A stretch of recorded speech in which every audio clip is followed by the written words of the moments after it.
বলতেই লাগবে, এ বান্দারে আমি যখন ক্ষুধার্ত ছিলাম, ভুকা ছিলাম, কেন তুই আমাকে খেতে দিলি না? আজকে আমাকে তুই জান্নাত থেকে কোন মুখে? বান্দা অবাক হয়ে যাবে, ও রাব্বি আল্লাহ পাক, আপনি তো কারো মুখাপেক্ষী নয়, আল্লাহুস সামাদ, আপনি কারো তো মুখাপেক্ষী নয়, খোদা তো আপনাকে লাগে না, আপনি তো কমজোরি নয়, তাহলে আপনার কখন খোদা লাগলো? আমার আল্লাহ পাক বলতেই লাগবে, এ আমার বান্দারে, তোমার পাড়াতে অমুক বাড়িটা, যে বাড়িটা মাটির বাড়ি ছিল, ঝুপড়ি দিয়া চট দিয়ে ঘেরা ছিল, ওই বাড়িতে দুটো সন্তান ছিল, স্বামীটা ধান ঝুলিয়ে খেত, কি স্ত্রীটা বিধবা হয়ে গিয়েছিল, ওর বাচ্চা দুটো যখন ক্ষুধার্ত ছিল, খেতে পারত না, কেন তুই ওকে খেতে দিলি না? ও তো আমারই সৃষ্টি, ওকে যদি দিদিস আমাকে দিয়া বলতো, আর যখন তুই আমাকে দিলি না, আমি আল্লাহ আজকে তোকে জান্নাত দেব না। এই যুবকেরা, এই প্রতিটা এলাকার গ্রামে গ্রামে বুথে বুথে 50-100টা করে যুবক কথা ডেলি আল্লাহ তোমাকে যা ইনকাম দেয়, তার থেকে 5 টাকা 10 টাকা করে একটা ফান্ডে জমা, তোমার গ্রামে যারা এতিম গরিব অভাবী আছে, নিজেরা নিজেদের ফান্ড থেকে ওই গরিবদের বাড়ি চাল আলু পেঁয়াজ খাবারের ব্যবস্থা করে দাও। ওই গরিব যখন আসবে, মনে রেখে দিও, আমার আল্লাহ পাকের আজ খুশি হয়ে যাবে।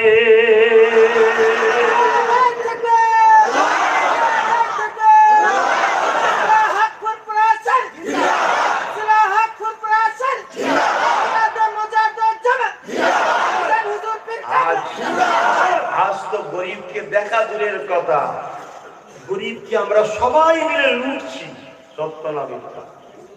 2 কাঠা জায়গা আছে, ছেড়ে দেবো স্যার, এরকম সমাজ আছে।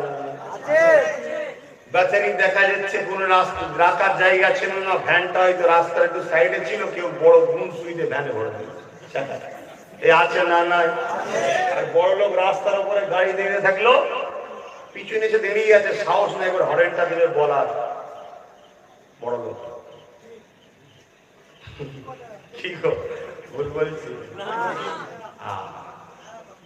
মাস্তান যদি হও, শক্ত জায়গায় ঢুসি মেরে দেখো, তবেই তো বুঝবে এরকম অত্যাচার হচ্ছে না। এবার আমরা ভাববেন ডাইরেক্ট আপনি কাউকে কোনো সুই দেননি, ডাইরেক্ট আপনি যারা ছেড়ে নেননি, কথা ঠিকই হতে পারে আপনি করেননি, কিন্তু যে ঝাড়ে তাকে তো আপনি সাপোর্ট করেছেন। ধরুন এই দেয়ালটা আরো উঁচু, আমি হাত পাচ্ছি না, ওই দিকে গিয়ে চুরি করব গরিবের বাড়ি, গরিবের সম্পদ, গরিবের টাকা, গরিবের হক, কথা বুঝছেন না? সে চাল হোক আর পেরপোল হোক, ওই দিকে আছে চুরি করব, কথা বুঝছেন তো নাকি? এখন আমি তো একা উঠতে পারছি না, আপনি পাশে ছিলেন, আমি বললাম দাদা একটা ভোট দেবেন আমার, তার মানে একটু হ্যাঁটে বসে কাঁধে উঠবো, আপনি হ্যাঁ হলেন, আমি আপনার কাঁধে উঠলাম, দিয়াল ধরে ফেলেছি, টপকালাম, পার হলাম, চাল চুরি করলাম, তেরপল চুরি করলাম, আপনার টাকা চুরি করলাম, যা আছে সব চুরি করলাম, চুরি করে চলে আসে, আপনাকে কিছু দিইনি, আমি সব ছেড়ে দিয়েছি। এখন বলুন আমি একা গুনাহগার না আপনি গুনাহগার? আপনি তো ভাগ পাননি, কারণ আমি কোনোদিন চুরি করতে পারতাম না যদি আপনি কাঁধে আমাকে না তুলে দিয়ালটা সবকা সহযোগিতা করতেন। আমার থেকে বড় পাপী কিন্তু আপনি, ঠিক না বেটি? ওই সময় আপনি যদি না তুলে যদি ঠ্যাংরা টেনে যেতেন, চুরি করতে যাচ্ছ, তাহলে তো ভালো হয়ে যেত। এই সমাজে যত নেতা চোর আছে, ওরা তো বাঘ খাবেই খাবে, ওর থেকে বেশি মার আমরা খাবো, কারণ নেতাগুলোকে আমরা ধুলাই দিই। কথা বুঝছেন না? বলছেন আমাদের উচিত ছিল এদেরকে চোরের হাত থেকে বাঁচানো, চুরি করবি না, এটা বলা দরকার ছিল। সেটা না করে আমরা তাদের কাছে সহযোগিতা করছি। সেই সহযোগিতা কি? ভোট। কথা বুঝছেন না? অতএব আমি আব্বাস সিদ্দিকী এখনো পর্যন্ত কাউকে ভোট দিইনি, কেন সব চোর। এবারে দেবো, নিজের লোক দাঁড় করাবো, নিজে দেবো। আর যাকে দাঁড় করাবো তাকে আমি চিনি, আমি তার উপরে বিশ্বাস রাখবো, তাকে আমার হাতের মুঠোতেই রাখবো, তাই তাকে দাঁড় করাবো। তাহলে আশা করছি বুঝতে পেরে গেছেন আমার বিধানসভা কোথায়, কোথায় দাঁড়াচ্ছে বুঝতে পেরে গেছেন। এবার আপনারা চিন্তা করুন, আমার উপরে যে বিশ্বাস থাকে আমার পাশে দাঁড়ান, আর বিশ্বাস যদি না থাকে কোথায় যাবেন আপনার ব্যাপার, ঠিক না বেটি? আপনার স্বাধীনতা আছে, কিন্তু বেশি স্বাধীনতা দেখাতে গিয়ে চোরের পিছনে থেকে যেন জাহান্নামে না যেতে পারে, এটাও মাথায় রেখে দেবেন। কথা বুঝে আসছে তো নাকি? হ্যাঁ, তো ভাইয়েরা আবার ও ভালো করে বোঝার চেষ্টা করে। আজকে এই সমাজে আমরা আজান দেবে নামাজ পড়ব, কি প্রত্যেকটা গ্রামে মসজিদ আছে, নামাজ হয়, আজান হয়, কিন্তু এই সমাজে 100টার মধ্যে 60টা মুসলিম মেয়ে পেটের জ্বালায় দেহ বিক্রি করে। ওই খোঁজটা কে নেবে? ওইটা কোন হুজুর দেখবে? ওটা কোন নামাজি দেখবে? ওটা ও পাপ করছে, ও জবাব দেবে করি, ও অভাবী হলো কেন? ওর পার বছরে ইনকাম 22,000 কোটি টাকা, ওয়াকাফ এস্টেটের। তুমি এমন চোরকে ভোট দিয়েছো, সে চোর জিতে গিয়ে ওকে ওর টাকা দেয়নি, তাই পেটের খিদেতেও শরীর বিক্রি করছে। তুমি নামাজ যতই পড়ো তোমাকেও জাহান্নামের কাতারে দাঁড়াতে হবে। যদি ফতোয়া ভুল হয়, যে কোনো মুফতির সাথে ডাইরেক্ট বাসে বসতে রাজি আছে, এই মিডিয়াকে দূর থেকে বললে হবে না। আমি বসতে রাজি আছি, যাই ভুল ফতোয়া দিচ্ছি, যা শাস্তি দেবে মাথা পেতে মেরে দেবো। কারণ হক্কুন নাস আর হক্কুল্লাহ, বান্দার উপরে বান্দার একটা হক আছে না না? আজকে আপনার পাড়াতে এমন একটা ছেলে আছে, হতে পারে মাধ্যমিকে 95% নাম্বার পেয়েছে, মেয়েটার বড় শখ বা ছেলেটার বড় শখ আমি ডাক্তার হবো, গরিবের সেবা করবো, কিন্তু তার বাপ ভ্যান চালিয়ে খায় বা পড়ার দোকানে সেলসম্যান করে, পড়াবার ক্ষমতা আছে? বাধ্য হয়ে চোখের পানি ফেলে হয় বিয়ে দিয়ে দিল, আর যখনই বায়না করলো বাপ হয়তো টেনে একটা রাগের মধ্যে চড়ো মেরে দিল, ঘরে যে খেলো না, একদিন দুদিন কাঁদছে, বিয়ে হয়ে গেল, চলে গেল। জানি বিয়ে দিতে হবে, নারী হলে বিয়ে দিতে হবে, কিন্তু ওই বোনটা যদি লেডি ডাক্তার হতো, ইসলামে তো হারাম নয়। আপনি কিসের মলি সাহেব, কিসের আপনি নামাজি হয়েছেন, ফতোয়া দেখাচ্ছেন? ইসলামে যখন অবৈধ নয়, আপনি কেন আপনার বাচ্চাকে পড়াবেন না? আপনার মেয়েটা যদি আজকে লেডিস ডাক্তার হতো, তাহলে আমার স্ত্রী, আমার মা, আপনার স্ত্রী, অমুকের মা যখন ডেলিভারি হতে যায় বা কোনো গোপন রোগের জন্য যায়, তাহলে পুরুষ ডাক্তারের কাছে যাওয়ার প্রয়োজন ছিল না, লেডি ডাক্তারই অপারেশন করতো, ঠিক না বেটা? সেই স্বপ্নকে কেউ দেখাই না। আমার যখন স্বপ্ন জেগেছে, আমি এবার আপনাদের বুঝাচ্ছি যে ভাই আমাকে একটুখানি বিড়ালটা টপকা, আমি চাল চুরি করবো না, বেসবল চুরি করবো না, আমি আমফানে ছাড়বো না, আমি অকাপ সম্পত্তি কিনে এনে প্রত্যেকটা গরিব মেয়ের বিবাহের জন্য 5 লক্ষ করে ব্যবস্থা করবো। তাহলে কোনো বাপ মা গরিবের চোখের পানি ফেলতে হবে না, কোনো মেয়ের বিবাহের জন্য টেনশন করতে হবে না, তাকে বাপ রাস্তা বেঁচে দিতে হবে না, তাকে আত্মহত্যা করতে হবে না। কোনো মেয়ে ছেলে যদি মাধ্যমিকে 90% নাম্বার পায়, ওই টাকা থেকে তাকে ফ্রিতে পড়াবো, তার স্বপ্ন ভেঙে যাবে না।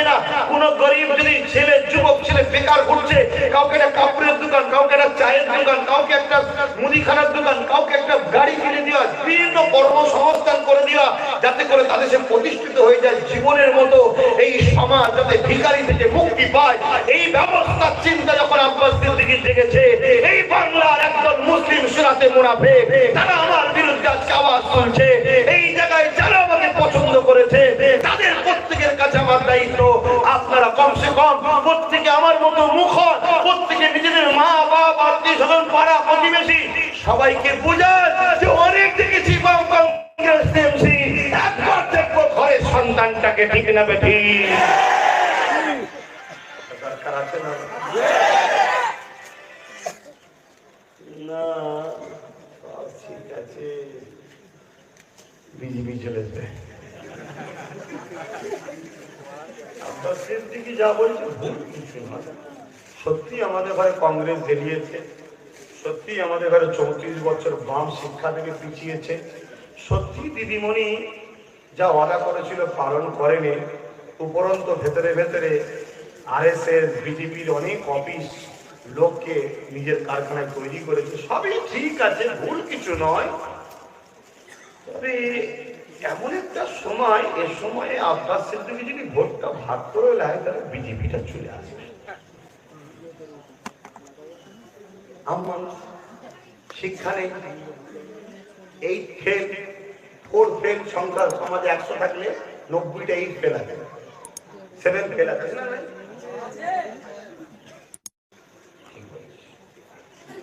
একদম ঠিক বলেছিস ভাইজান, সবই ঠিক করছে, কিন্তু একদম কারেক্ট কথা, ভোট ভাগ হয়ে যাবে।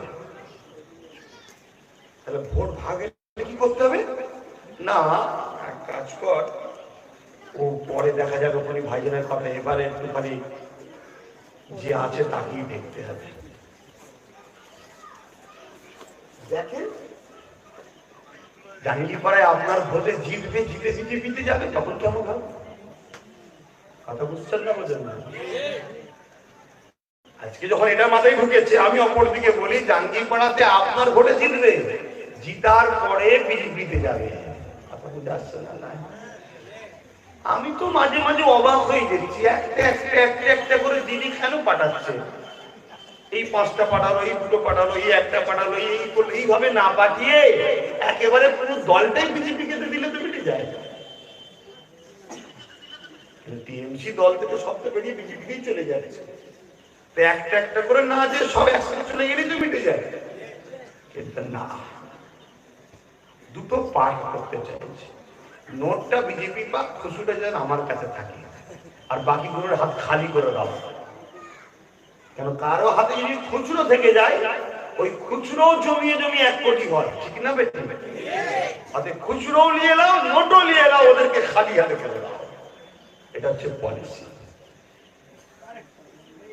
না, বিজেপি চলে আসবে, এত বোঝার পর না বিজেপি চলে। আরে 21-এ, এই কি বলে 19-এ আমি প্রার্থী দিইনি, 18টা বিজেপি পেয়ে গেছে। না ঠিকই আছে, তাহলে বলছি তথাপিও বিজেপি চলে। আরে এসে গেছে, 18টার মধ্যে 12টা হলো টিএমসির কারখানার লোক। কথা বুঝছেন তো? এসে গেছে তো। বলছে হ্যাঁ, এটাও ঠিক কথা। হ্যাঁ, মণিপুরে কংগ্রেস জিতেছিল, বিজেপি হেরে গিয়েছিল, হঠাৎ করে বিজেপি মণিপুরে সিএম হলো কি করে? বলছে কেন, দিদি সাপোর্ট করেছিল তাই? বলছে তুই জানিস? বলছে হ্যাঁ জানি তো। বলছে তাহলে বাংলায় যদি বিজেপির কিছু কম পড়া দিদি সাপোর্ট করবে? বলছে এটাও ঠিক কথা, তারপরও আব্বাস সিদ্দিকী ভোট কাটে বিজেপি সেই খুঁড়িয়ে আব্বাস সিদ্দিকী থাকবে না, বলবো না, বাড়বো না। দোয়ার মাহফিল কোথা গেল সেই মানুষটা? যে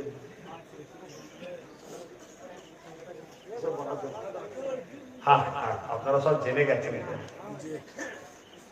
আপনারা সব তো জেনে গেছেন, সব কথা বলার দরকার নেই। দোয়ার মাহফিল এসেছি, থাক না। আজান হচ্ছে, আজানটা হয়ে যাবে। মসজিদে যেটা বলছে আপনারা বসে বসে ওটা মনে মনে বলুন।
সাল্লাল্লাহু আলাইহি ওয়াসাল্লাম।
Allah.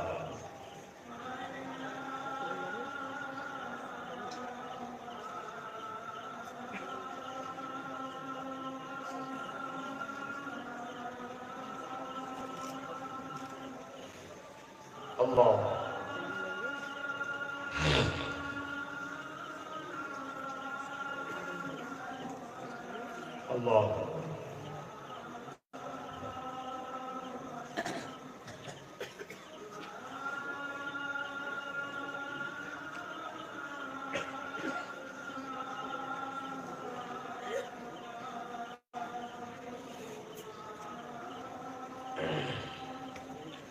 اللهم رب هذه الدعوة التامة والصلوات القائمات محمد الوسيلة الفضيلة الرفيعة وبعثه مقام محمود إلا إذا ترزقنا سفر يوم إنك لا تخلف الميعاد لا إله إلا الله আমার আব্বা ভাইরা আল্লাহ আমাদের সকলকে সৎ বুদ্ধি দিক দুনিয়ার বুকে শান্তি আমান প্রতিষ্ঠিত করার তৌফিক দিক বলুন আল্লাহুম্মা আমিন। আমার নবী পাকের মিশন ছিল দুনিয়া থেকে ফিতনাকে মুছে দিয়ে শান্তি সাম্য প্রতিষ্ঠিত করা। বলুন সুবহানাল্লাহ। আমার রাসূল যখনই প্রতিষ্ঠিত করতে গেছে বহুত বাধা এসেছে।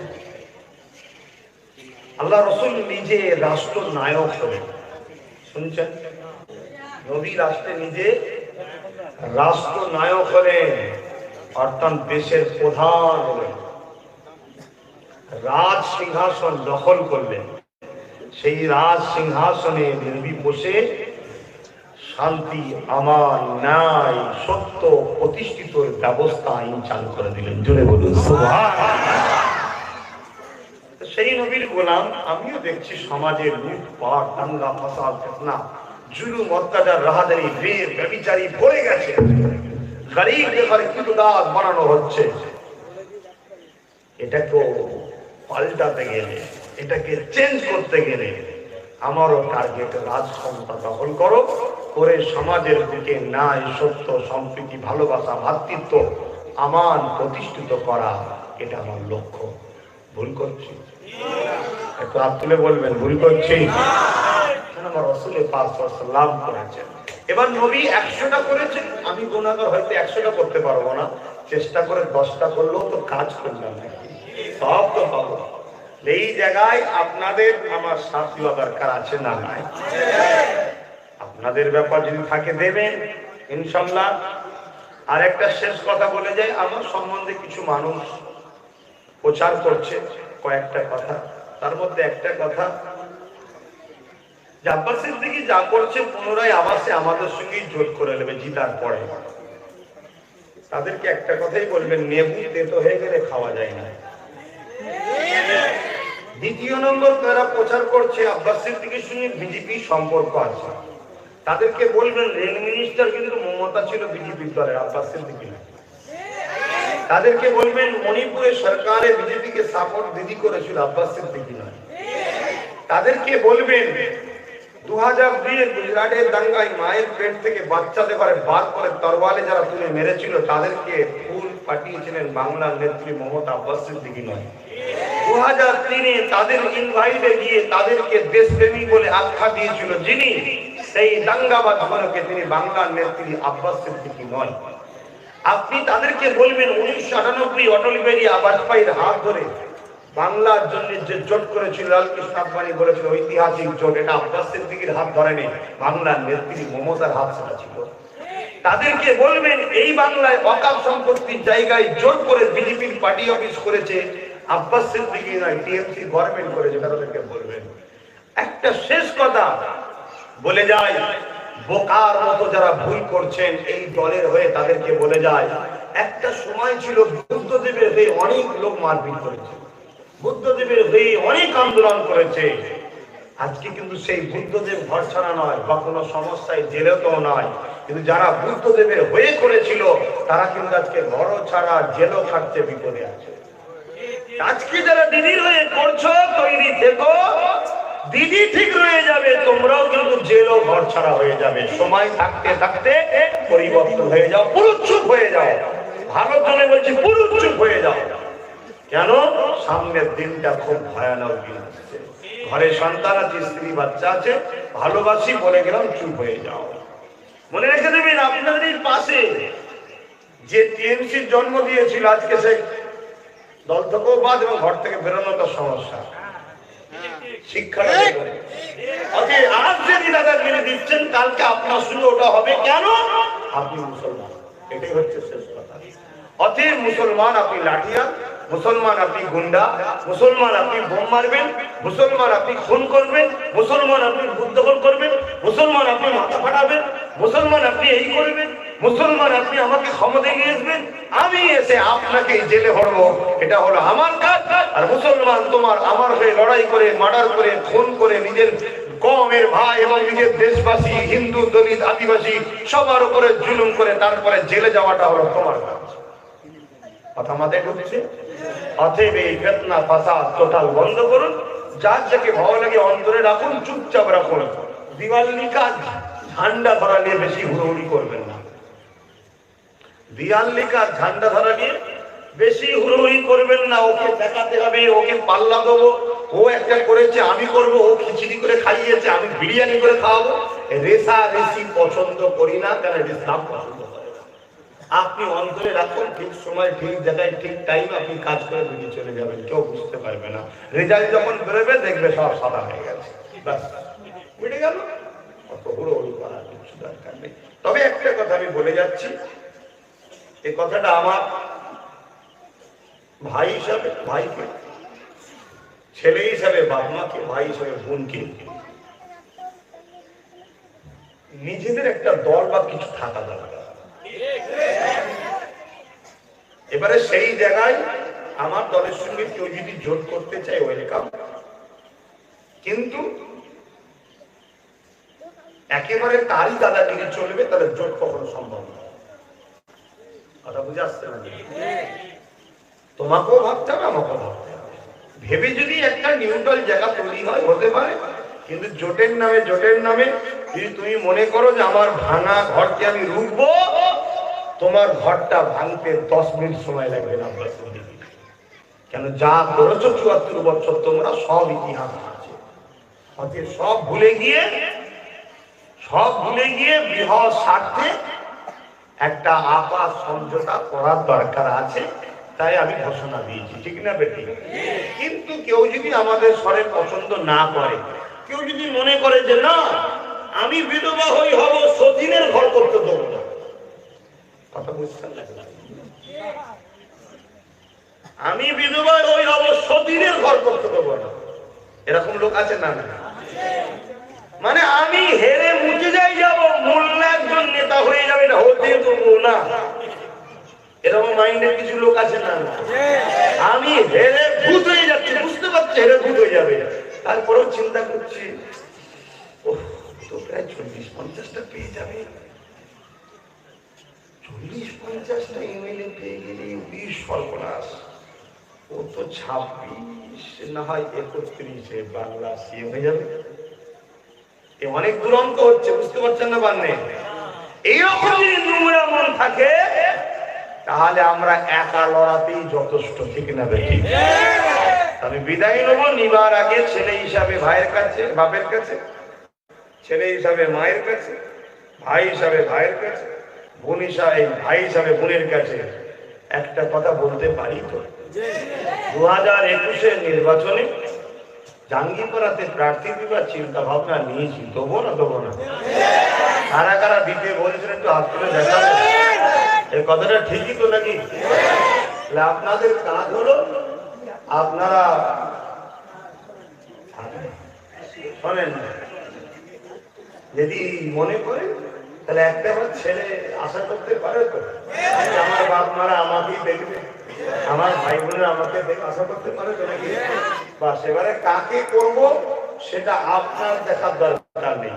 কেউ মিথ্যা প্রচারও করতে পারে যে অমুক হবে, কোনো জায়গায় যাওয়ার দেখার দরকার নেই। একটা কথা মনে রাখবেন, এইটা হলো প্রার্থী। এই মুখটা পছন্দ তো, এইটা প্রার্থী।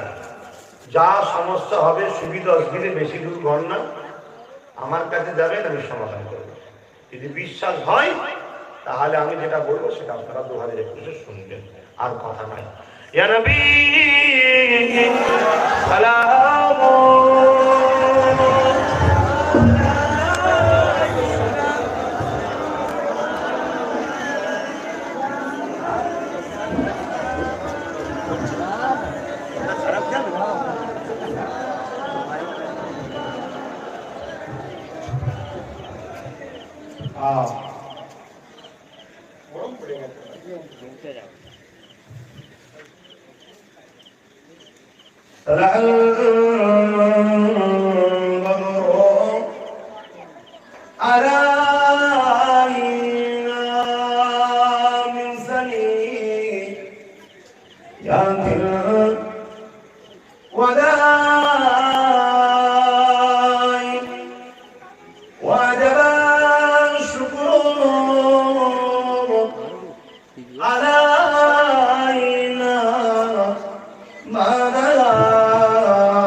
আমি যখন ক্ষুধার্ত ছিলাম, ভুকা ছিলাম, কেন তুই আমাকে খেতে দিলি না? আজকে আমাকে তুই জান্নাতে যে কোন মুখে বান্দা অবাক হয়ে যাবে। ও রাব্বি আল্লাহ পাক, আপনি তো কারো মুখাপেক্ষী নয়। আল্লাহুস সামাদ, আপনি কারো তো মুখাপেক্ষী নয়। ক্ষুধার্ত তো আপনাকে লাগে না, আপনি তো কমজোরি নয়, তাহলে আপনার কখন ক্ষুধা লাগলো? আমার আল্লাহ পাক বলতে লাগবে, এ আমার বান্দারে, তোমার পাড়াতে অমুক বাড়িটা, যে বাড়িটা মাটির বাড়ি ছিল, ঝুপড়ি দিয়া চট দিয়ে ঘেরা ছিল, ওই বাড়িতে দুটো সন্তান ছিল, স্বামীটা ধান জ্বালিয়ে খেত, কি স্ত্রীটা বিধবা হয়ে গিয়েছিল, ওর বাচ্চা দুটো যখন ক্ষুধার্ত ছিল, খেতে পারত না, কেন তুই ওকে খেতে দিলি না? ও তো আমারই সৃষ্টি, ওকে যদি দিদিস আমাকে দিয়া হতো। আর যখন তুই আমাকে দিলি না, আমি আল্লাহ আজকে তোকে জান্নাত দেব না।